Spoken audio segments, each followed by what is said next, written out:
What is up, guys? Marv Talks Wrestling here. Welcome to my WWE Summerslam 2016 results and review. It was a very weird show. I don't know how to judge it. It was so weird. There were great spots, there were really bad spots, and there were spots that made you go, what? But I'm here to tell you exactly what happened. I was extremely tired last night. I couldn't do results and review last night. I was so tired. Thank you to everyone who tuned into the stream, by the way. But yeah, alright, so let's get straight to it. First up, we got the pre-show matches. The Usos, American Alpha, and the High Bros defeated Breezango, the Ascension, the Vaudevillains. I missed the match. I'm pretty sure nothing was really on the line, so I don't really care about that match. Sami Zayn and Neville, two guys who should be in the main card, are on the kickoff show. Sami Zayn and Neville defeated Dudley Boys. I missed that match as well. I think that's it for the kickoff. Right now, let's move on to the actual show. Sheamus versus Cesaro in the best of 7 series. I thought it was going to be like 7 matches in one night. No, this is only the first one last night. What the heck? Are we getting one tomorrow? And then in the upcoming weeks and months? It's so dumb. But Sheamus defeated Cesaro and what was actually a pretty good match. It was a very stellar match. Sheamus very underrated. Cesaro underrated as well. Both put on a very great performance. I was actually into it. So, great match. Sheamus defeated Cesaro after the Brogue Kick. Up next, Chris Jericho and Kevin Owens defeated Enzo Amore and Big Cass. Good idea. That brings heel heat to Chris Jericho and Kevin Owens. Defeating Enzo Amore and Big Cass right here in their hometown, New York City. Enzo Amore and Big Cass got a huge pop. Enzo Amore was wearing the Yankees pinstripe as his pants. So, good job, Enzo. Good thing you have good taste. But yeah, Chris Jericho and Kevin Owens defeated Enzo Amore and Big Cass after Kevin Owens threw Enzo Amore into a code breaker. And that's it. Up next, the Women's Championship match. For some reason, it was only the second match of the card of the main show. It should have been like later in the show to really solidify the Women's Championship as a valuable title. Well, once again, the women, they performed amazingly. They put on a great match. There were some really nasty spots. There was a bad botch where Sasha landed on her neck, and Sasha's really good when it comes to these spots because you can't tell whether she's hurt or not. Because if she's really hurt, well then it's obvious. But if she's not hurt, she's selling it very well. She worked through it throughout the match. Apparently, she's been taking off the live events for the next 33 days. People were saying it's because of her honeymoon. She got recently married. Some are saying she got suspended. I doubt that. Some are saying she got injured and needs to heal those injuries. It could be anything, or it could be neither of those, and just simply a work. But yeah, that's exactly what happened. Charlotte defeated Sasha Banks. The whole arena was pissed. I don't blame them. I really thought Sasha Banks was gonna win, but no, very unpredictable. Like I said, very good match. Charlotte getting more heel heat, so good on that. Up next, the Intercontinental Championship. The one match on the card that I think had the least amount of build-up.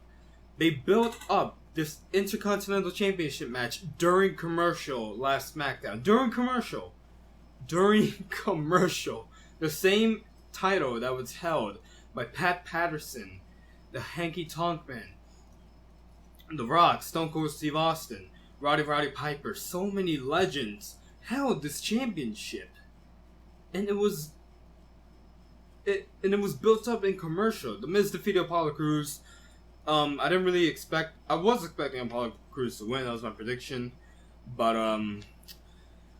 like I said, these two put on not really that great of a match. It was very underwhelming. It wasn't really match of the night. It was not really that stellar of a match, but Apollo Crews, he needs to build up more character in order to win the title first.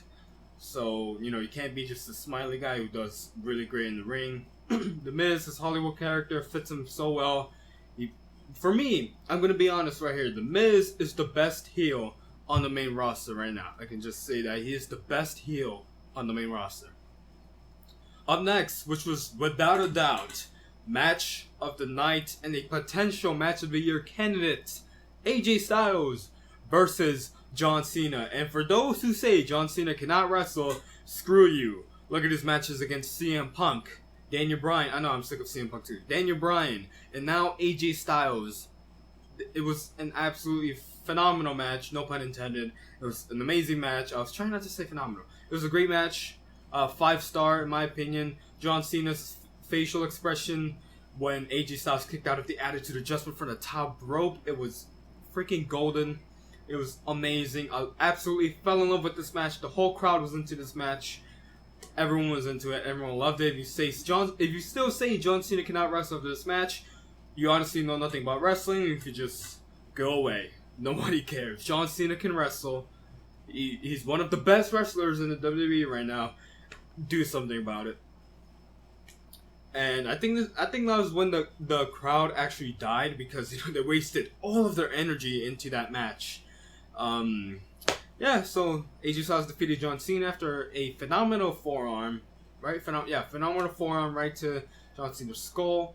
AJ Styles won clean. Hopefully this is John Cena passing off the torch to AJ Styles as the face that runs the place. Although I think the new face is Roman Reigns, but we'll get to that later.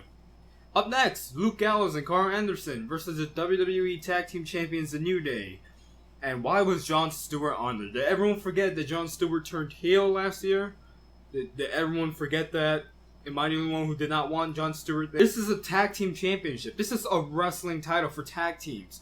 And the fact that the match ended in a disqualification, yeah, it's great to see Big E's back and okay, and his testicles are fine, but it's a tag team championship match. You can't have a celebrity interfering into a match. It's absolutely gross, disgusting. I do not like it. Up next, the WWE World Championship, Dean Ambrose versus Dolph Ziggler. This is where the crowd started to tone down a bit. Dean Ambrose and Dolph Ziggler. I was expecting a great match. Not a 5-star match, but like at least a 4-star match. And Dean Ambrose, he's a great competitor. Dolph Ziggler is a very underrated, great competitor. I like both of them. I like Dean Ambrose. I like Dolph Ziggler. But seriously, these two did not put on a match that I was expecting. I was expecting more excitement. No, it only took one dirty deeds to finish Dolph Ziggler, and that's fine because that makes sense because finishers they're supposed to be the finish of the match. But everything Dean Ambrose said about Dolph Ziggler is true. Dolph Ziggler is just a loser. He's all talk. Dean Ambrose is all go. And yeah, Dolph Ziggler was proved wrong, and the only question is, where does Dolph Ziggler go from here? Because he went from being a kickoff show guy, jobbing to Baron Corbin, immediately to the world title scene. Everyone was criticizing that push. Everyone was saying Dolph Ziggler cannot do it. He does not have what it takes. Everyone was right. I thought he was going to win, but by disqualification. So Dolph Ziggler lost. Where does he go from here? He proved all the critics right. There's really nothing left for Dolph Ziggler. This is just a huge L. And then up next, Becky Lynch, Naomi, and Carmella. Becky Lynch, my girl. Versus Natalya, Alexa Bliss. And who was going to come out? Who was their mystery partner? Who was going to fill in for them? Everyone thought that it was going to be Eva Marie. Why? Because her music played, and everyone was like, what the heck? She got suspended. No. Her music played, and apparently the announcer guy said due to fan hostility, she'll be retiring in the British Isles, which I don't know what the hell that means. But who went to replace Eva Marie? Nikki Bella. Yay, I actually fell asleep during the stream. Nikki Bella. She got a huge pop. Much respect. I actually respect Nikki Bella because she wants to do this. She's not forced to do it. She actually wants to do this. She recuperated from that bad neck injury, so I kind of respect her. I respect her for doing it. Speaking of respect, I respect Sasha Banks a hell of a lot more now because she got that bad injury. She worked through the match. Much respect to Sasha Banks. My respect is growing for everyone in this card because everyone busts their ass just to put on a great performance for all of us to enjoy. Anyways, Nikki Bella returned. I'm not a fan of Nikki at all. I do not like the Bella twins. When Brie Bella got her championship push, I was so not into it. I was not into it at all. But yeah, the team of Nikki Bella, Natalya, and Alexa Bliss defeated Becky Lynch, Naomi, and Carmella. Nikki did not need that win. If anyone should have picked up the win, it should have been Alexa Bliss over Carmella or anybody. Becky Lynch needs to win more than anybody else in that match. Unfortunately, she did not win. I really hope they have a SmackDown Women's title soon. And I hope it's not look as ugly as a Universal title. Nikki Bella does not need that women's title. Believe me, she does not need it. Alright? Do not put her anywhere near the title scene. Please, please, please don't. And speaking of ugly titles, Finn Balor versus Seth Rollins to become the first ever WWE Universal Champion. And that title looks so... It was very, very ugly. That title was like Shinsuke Nakamura's jacket. Everyone just tore to shreds, glued it together, and made that championship. It's basically the WWE World Championship, but with inverted colors. It was just terrible. It looked so ugly. The whole crowd was booing when Mick Foley and Stephanie McMahon revealed the title. And speaking of which, you might have saw Seth Rollins' tweet where he said people were caring more about the title's appearance rather than the actual guys, the actual men busting their ass just to fight for the name Universal Championship. I agree with him. Like, the crowd should not have kept on booing throughout the whole match. We get it. You don't like as much as I try to defend Brooklyn, because I live in New York City. I try to defend my hometown as much as possible, but the crowd was just being absolutely disrespectful to Finn Balor, Seth Rollins. I know it's not every single person in the crowd, but obviously you can hear it.